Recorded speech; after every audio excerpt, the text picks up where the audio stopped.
Hello everyone and welcome to this Reading Boys pre-mock. So this is the mock video for paper 2 where we're going to run through sort of the mathematics and the missing word section. There's a separate video that goes through paper 1. So as before, there was a set of instructions. I'll just highlight them again here. The important ones are not to start until to do so. This is divided into 2 separate sections. You have 2 time limits for each of these. At the start of each section you get given your own specific instructions and you'll get a chance to look through the examples. This paper, as before, is black pen, so you're writing in pen, so you won't be using a rubber. And finally, number 5, perhaps is the most important one that certainly applies to the maths, because there's a large number of 25 questions. You need to make sure that if you're unsure, you're skipping as you're going through it, and at the end you are, of course, filling in the answer, or in this case, it's number 5. The section for math is actually multiple choice. You can be then making a good guess as to what the answer is. Hopefully you've been able to eliminate a few of the options, but you're certainly not leaving anything blank. Finally, as before, especially because it's mathematics, it's really important that any of the rough working that you want to do can go inside the booklet, but not on your answer sheet. You want to keep that absolutely pristine, so do your best to keep that the same. Here's this first section, then section 1, maths, and for these we're going to run through and obviously pick the best option. So looking at these 2 examples, the first one was 49 plus 32. When you work that out, you get 81, and so we know 81 is our answer, but that does mean, of course, A is the answer because it's multiple choice. So you need to be making sure that you're marking it down on the sheet carefully. For the practice question 2, how many degrees are there in a triangle? This is a fact you need to know. It may be useful for some of the questions in the exam. The angles in a triangle add up to 180, so C is our answer. Right, let's jump into it. What is 32 minus 9? So obviously you could write this out as a subtraction, but this is something we'd hope most people will be able to do in their heads. And of course the answer is 23. So there's your answer C to that first question there. Number 2, I drew a pictogram to reflect the number of stickers 4 friends own. Each sticker is worth 2. That's what this little triangle means. So each triangle is worth 2 stickers. So how many do they own in total? That's 2, 2, 2, 2, which is 8. 2 plus 2, which is 4. 2 plus 2 plus half, which actually means then we have 5.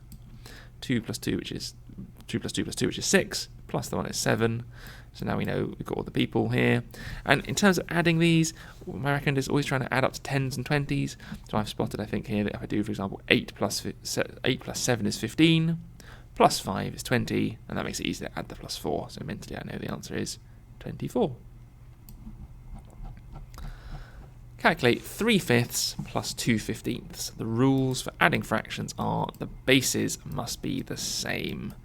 So if this one was already 15, I'm going to turn this left fraction also being out of 15. And the way I do that is I've multiplied the 5 by 3 to make it 15. So I've got to do the same thing to the top. That means it's going to be 9 over 15. Obviously, this 2 over 15 is still 2 over 15. And so my final answer is going to be 11/15. And that's really important. Once you've got the denominators the same, the numerators can just be added, and that makes it really easy. So once the bottoms are the same, you can just add the top numbers, and that's how fractions work, which is nice and simple. What is the perimeter of the triangle? Well, perimeter means the outside, so a good little trick for the outside is just first off to label everything, making sure that you realise that, of course, there are 4 sides. And there's a few ways of doing this. You can just add them all up. You can actually do 24 plus 8, which is 32, and then 32 doubled, because it's going to be the same thing, giving you an answer of 64, so that works as well, or just adding them up works as well. On to number 5. What is the area of a square with a width of 9 centimetres? Well, if I do myself a quick little sketch, the nice thing about squares is all the sides are the same. So if I know this is 9 centimetres, this other side must be 9 centimetres as well, because they're all the same. And then we need to know the formula for area, and area is the base times the height, or you might have heard it as length times width. Kind of the same thing, but it's these two multiplied together, and that's going to give an area of 81 centimetres squared. So that's going to be answer option D. Question 6. This is a regular pentagon. How many lines of symmetry it has? Well, you need to know about regular shapes. First and foremost means they're fully symmetrical. So a regular pentagon, regular hexagon, they're all symmetrical. And the nice thing about regular shapes is they have the same number of lines of symmetry as the number of sides. So the answer is going to be 5. And if I just try and draw in as to why, you could fold it along this axis here, this axis here, this axis here, this axis here, and this axis here. I'm pretty sure if we count that, that adds up to 5 lines of symmetry. So that's where the answer comes from for number 6. Number 7. I'm thinking of a number, I double it, and I add 14 to the result. So we have something, which I'm going to mark as x, we times it by 2, we add 14, and we get the result, and they're saying the result is 44. What were we thinking of originally? Well, if I think of this as sort of a journey, and I want to go in reverse, if I start with 44, I'm going to do the opposite, so I'm going to then minus 14 to get rid of the 14, then I'm going to divide by 2 to get rid of times by 2, and then whatever I'm left with should be my answer. So let's go through that. So 44 minus 14 leaves me with 30. 30 divided by 2 is 15, so I know that x is 15, and so therefore I think A must be my answer. Now, what I can do with this, I could just quickly check. This is the kind of thing I would do if I had time at the end. Let's just say if we do 15 doubled, that gets us to 30. 30 plus 14 does equal 44. So actually, I can check that that is the correct answer. And that would probably be the other way to do this. If you want to do like a trial and error approach, you could take the numbers they've given you in the multiple choice, double them and add 14, and see if you get to 44. So don't forget that because it is multiple choice, you can sort of use and abuse those a little bit to kind of give you some hints and things. That's one approach for these questions that absolutely can work. Number 8. How many degrees does the long hand on a clock face move when it goes from pointing at the number 1 to pointing at the number 7? Well, a really important fact is that 1 hour on a clock takes up exactly 30 degrees. Now, if you can just learn that, that's really useful. If you're not sure why that is, the reason is 360 degrees divided by the 12 hours that we have in a clock face gives us 30. But I would actually recommend, if you can, learning that little fact that 1 hour is worth 30 degrees, or one jump. And so between the 1 and the 7, if you draw it out on a clock, we're going to work out how many sort of hour chunk sections we're going through, and you could potentially sort of draw it out if you wanted to between 1 and 7. That's totally acceptable. You're going to find, so there's 1, there's 7. You sort of add the sketches in. You're going to end up having 2, 3, 4, 5, and 6. And if you then count how many little segments there are, there's going to be 1, 2, 3, 4, 5, 6 segments, 6 30 degrees. And so that's the easiest way of doing it. Now, I realise my sketch is a rubbish sketch, but because the 7 would be more sort of down here on an actual clock face, but it just conveys the point that that's how many segments we're going through. So 6 lots of 30 degrees, and that's going to give us our answer of 180, which is the answer. So hopefully that makes sense. I know that, so you could also draw perfectly. You could draw yourself a normal clock and count that way. That would work too. Number 9. What weight is at A on the scale? Okay, well, we're going between 2.5 kilograms and 8 kilograms. So I know already the difference between those is 5.5. One way of doing this is to sort of try it. It looks like to me maybe it's going up in 0.5. So let's see what happens. So that would be 3, 3.5, 4, 4.5. So maybe that's my answer, but I want to really check to make sure it lines up. 4.55, 5.56, 6.57, 7.58. Yeah, that works. And so therefore my answer is going to be 4.5 kilos for this section here. And it's just about picking sort of a logical gap. And I could see roughly that if that was 5.5 and it looked like there was enough spaces, the actual maths behind it would be to divide 5.5, which is the gap, by the number of jumps. So 1, 2, 3, 4, 5, 6, 7, 8, 9, 10, 11. And if you do 5.5 divided by 11, you get the answer, which is 0.5 kg. And that tells you how big the gap is. So if you can't spot it, that mathematically is how you'd work it out. You just do 5.5. You do the amount of value divided by the number of gaps, and that tells you how much each gap is worth. That's a way of doing it. If it's a harder question, perhaps to spot than that one. Okay, so I left my house at 10:37 and returned 3 hours and 12 minutes later. Right, well first, so what time did I return? So for these, I always like to break up the steps. First thing, to get from 10 till 12 is 2 hours. After 12 comes 1 o'clock. So I think we're going to be in 1 something, so we can eliminate any of the 2's. And then I've got 37 plus 12. This is a nice one because it doesn't go into the next hour. So I think we can just add these up. So I think the answer is actually going to be 49 minutes, so I said it was 1:49, didn't I? So 1 hour 49, and of course just making sure to make the note that is 1:49 p.m. because it says a.m. but we've gone into the next hour, we've gone past the 12 o'clock, so we're now into p.m. So here's the answer. Calculate 8.5 times 5. A few ways to do this one. So one method would be to do 8 times 5 and 0.5 times 5. This is probably what I'd recommend. 8.8 times 5 is 40. 0.5 times 5 means half of 5, and that's 2.5 as an answer. And now we can just add those together, and that's obviously 42.5. So that's a nice way of working it out. There are other methods which involve saying sort of 85 times 5. That would be 425, and then realizing that, of course, 85 is 10 times too big, so you divide your 425 back down by 10, getting you to the answer. There's a few different approaches, but I quite like just keeping it simple, splitting it up into 2 easy bits I can do in my head. What is half of a tenth of 500? Well, a tenth of 500 is, sorry, a tenth of 5,000 is 500, because tenth means divided by 10. And what's half of that? Well, half of 500 is 250. So actually that was quite a nice one just to do in your heads. It's just about realizing or doing it in order very carefully. 13. What are the coordinates of point A? Well, we always go along the corridor to -4, and then down the stairs, and I think that's between -3 and -2, so I think we've gone down to -4, so the first coordinate is -4, then down the stairs, -3. So my answer is -4, -3, because that's the direct order, and yeah, definitely between 2 and 9, yeah, I think that's my answer. So E, sorry, is my answer, I should say, for that one. Question 13, E. Oh no, sorry, that's -3, -4. -4, -3. I'm glad I wrote it here, and I'm glad I checked. -4, -3. I'm sure many of you are calling out at me at the screen. Number 14.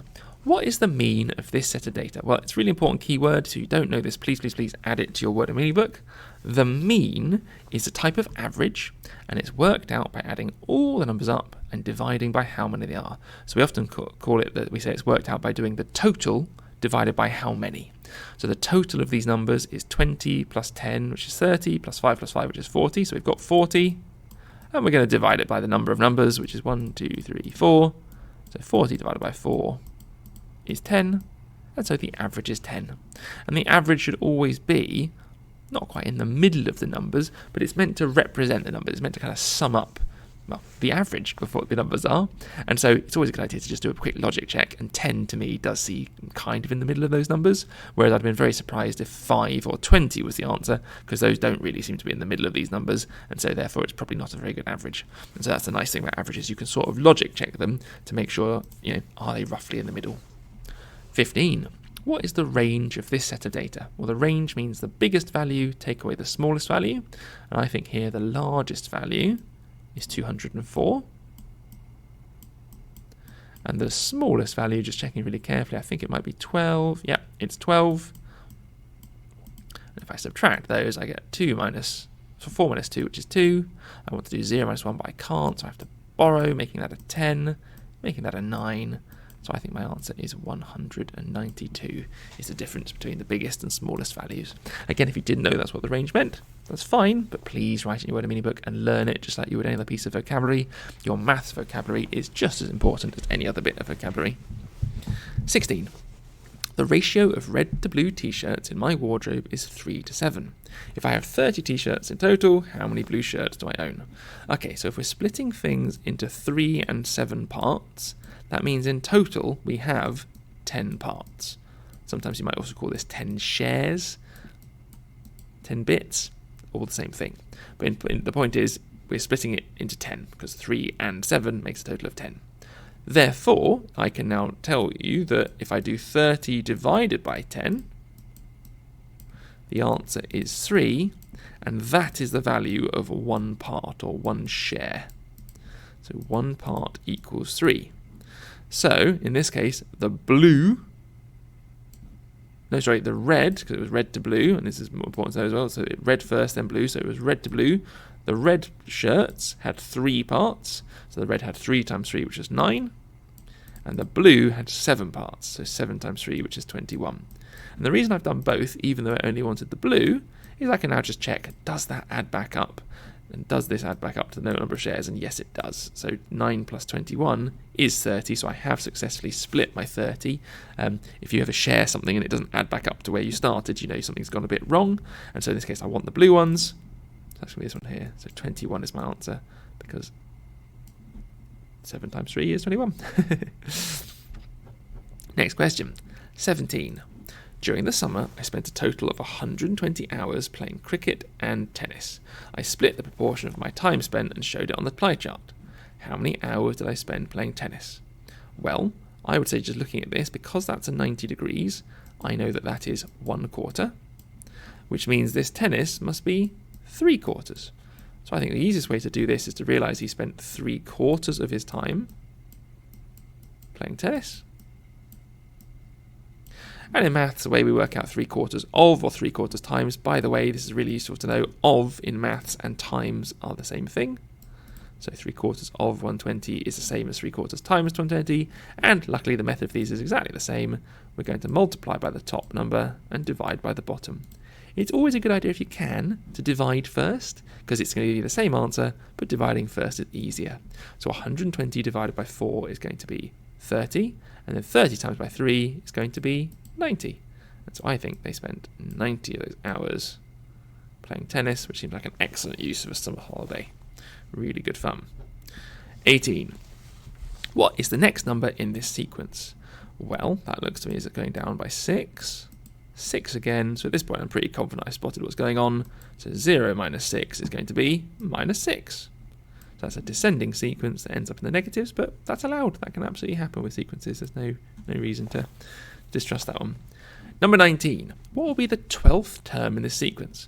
Okay, so the first things first, you've got 1, 2, 3, 4, 5. So you could work out the 6th term, 7th term, 8th term, and just keep going. That's going to be one method. But there is a better way for these questions. I'm going to try and show you the better way, just because everyone, if they need to, could just sort of count it out and work out the answers. And obviously it looks to me as it's going up by 5 each time, plus 5, plus 5, plus 5. So it's quite a simple sequence.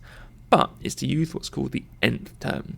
If you can work out what the nth term is, you can work out any number in a sequence. So even if this was 121, you'd be able to work it out just as easily.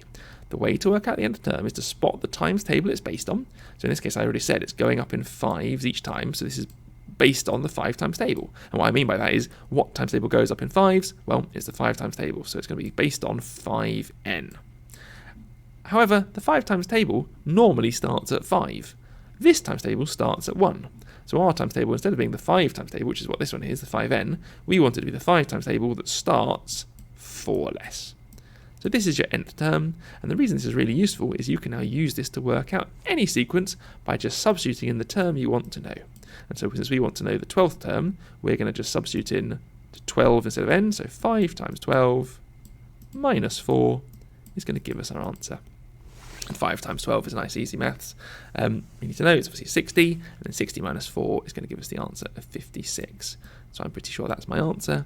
And I just think the nth term is so useful, especially if they were a bit meaner, and if they asked you to work out, for example, the 100th term. This is obviously going a bit off pace there, which is an example. What would the 100th term be?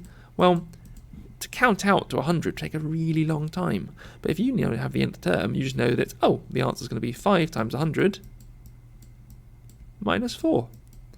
And that's so much quicker that obviously it's 500 take away 4, which is 496.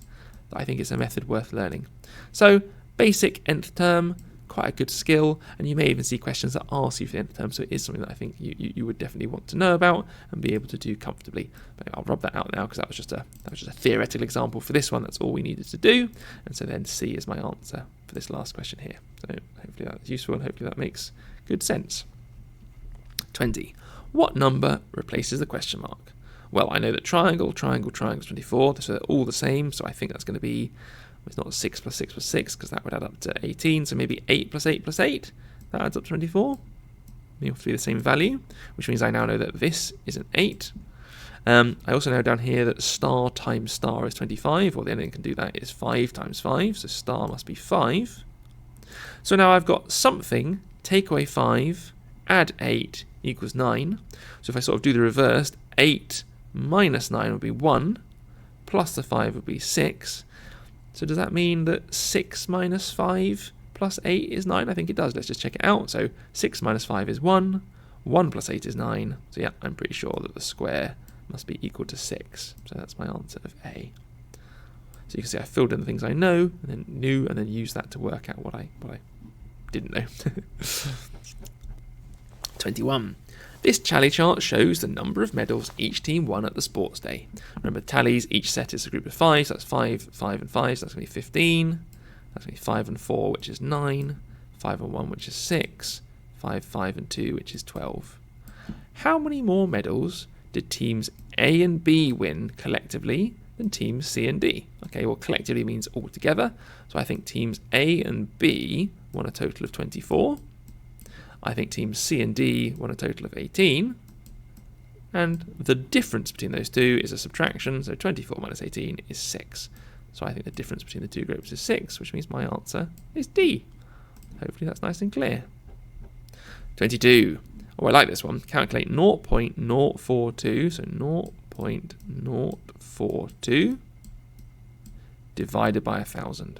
Now, with timesing dividing by tens, hundreds and thousands, it's really, really important that you know that basically for every 0 is how the decimal moves, and then plan a little bit. Do you want it to be moving bigger or smaller? So for these ones, it's really important no one falls for the mistakes of C and D, because obviously these numbers are getting bigger, they're getting larger, so that can't be the correct answer. So probably actually the first thing I would be doing is crossing out C and D before I've even done any maths at all, because they're obviously wrong, because those numbers actually got bigger. And hopefully we'll know that if we divide, a number should get smaller. The next thing is we've got to think about what direction. What if I move the decimal this way? That's making the number bigger, so obviously that can't be the direction we're doing today. So instead I'm going to be obviously moving the decimal to the left. And then the number of jumps is equal to the number of spaces. So I'm going to move it 1 jump, 2 jumps, 3 jumps. Notice I don't have any zeros here, but I can sort of add them in, just so I can sort of see what the number would look like.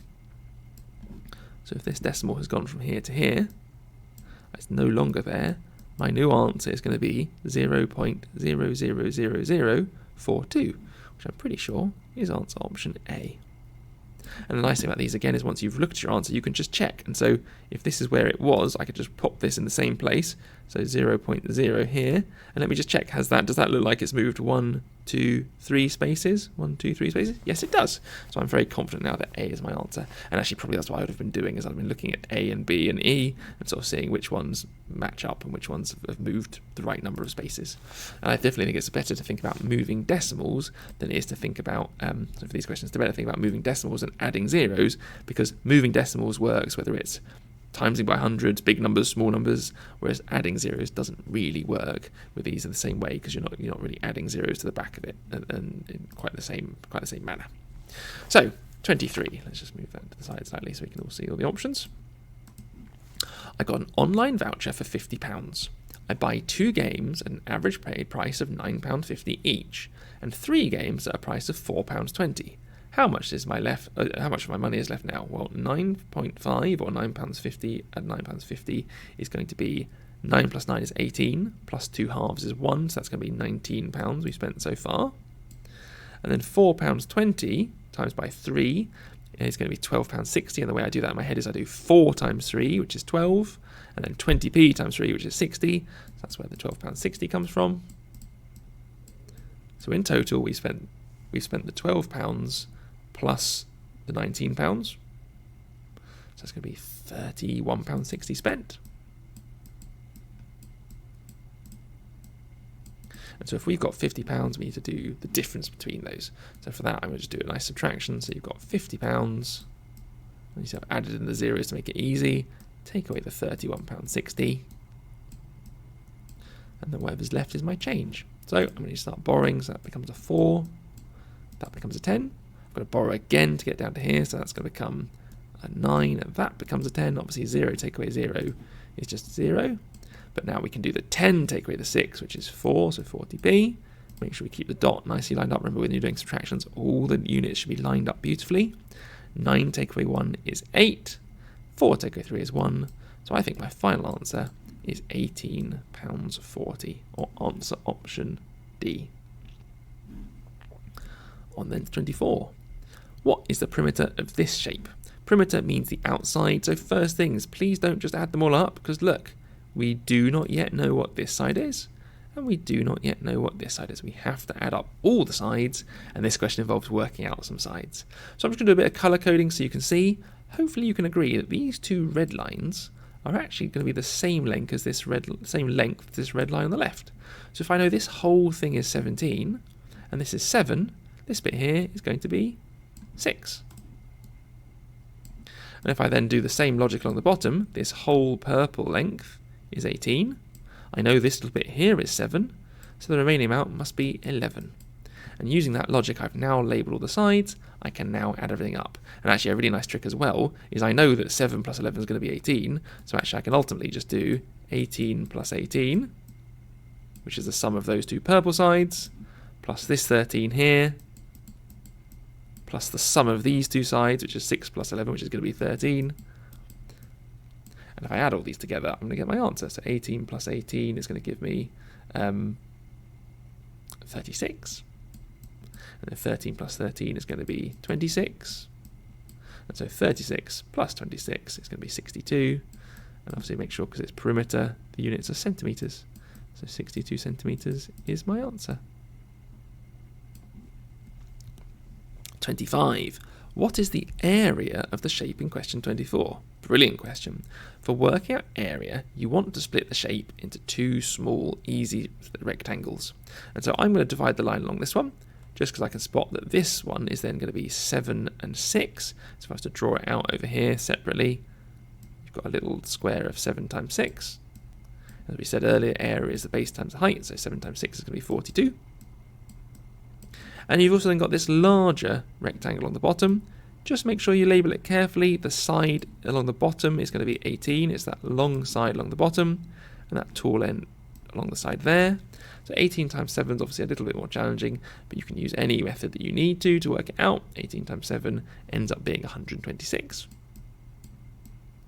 And then once you have those two values, you need to add them together, which gives you 168.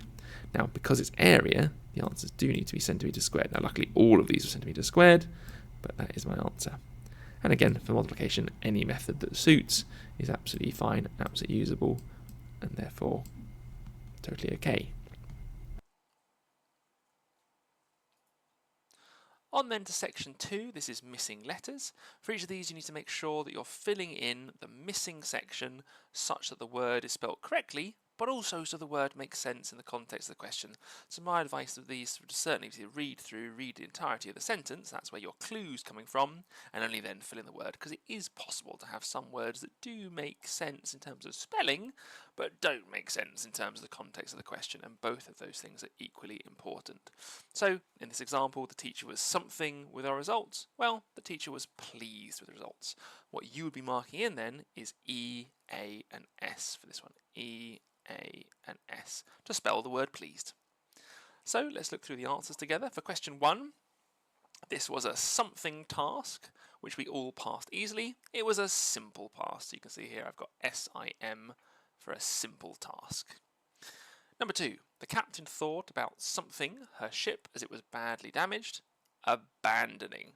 Abandoning. Bringing that along. So if you abandon ship, it means you leave it behind. And if it's a badly damaged ship, that's something you'd have to consider. Number 3, I like a something amount of seasoning on my food. Well, a liberal amount of seasoning means loads, means plenty. So if someone's grating some cheese on top of your pasta and you ask for a liberal portion, it means you want lots and lots. So I think that makes sense in terms of the context there. Number 4, someone stayed behind to clear up. A volunteer. A volunteer is someone who very kindly gives their time or energy to help fix something. So yeah, someone who's volunteering to give their time is very kind of them. Number 5, we something to arrive on time despite the delays. We managed. We managed to arrive despite the delays. If you just about manage to do something, it means you just about get away with it. Number 6, we wanted to something. Any evidence from prying eyes? Well, prying eyes mean eyes that are sort of spying, so I think here we want to conceal any evidence. Conceal meaning to hide out the way. Number 7, all of the musicians, friends and family were in attendance. That's a nice one. Attendance means they were present, so that's why you might sort of, a way of sort of taking the register, the teacher might say taking attendance, it's just to work out who's here. So yeah, if you're in attendance means they were there, obviously, to watch the musician perform. That's quite a nice one. Number 8, this something recipe is my favourite. This particular recipe. This kind of means this one in specific. So everyone's normally got a favourite food or a favourite meal. This person's got a favourite recipe. Number 9, She was a something winner through the disqualification. Well, if someone's been disqualified but she's won, that's probably quite lucky, so it means she's fortunate. A fortunate winner because of the disqualification. That's kind of what that means. So she got lucky to win because probably the person who was in first place got disqualified, which then bumped her up to first place. Number 10. It was very something when we missed the train by only 2 minutes. Frustrating. Very annoying, and that's kind of what frustrating means. So rust is our word there. That was a relatively quick section, guys, but I hope it was useful. Thank you so much for watching, and obviously we'll see you again soon. All the best, and bye-bye for now.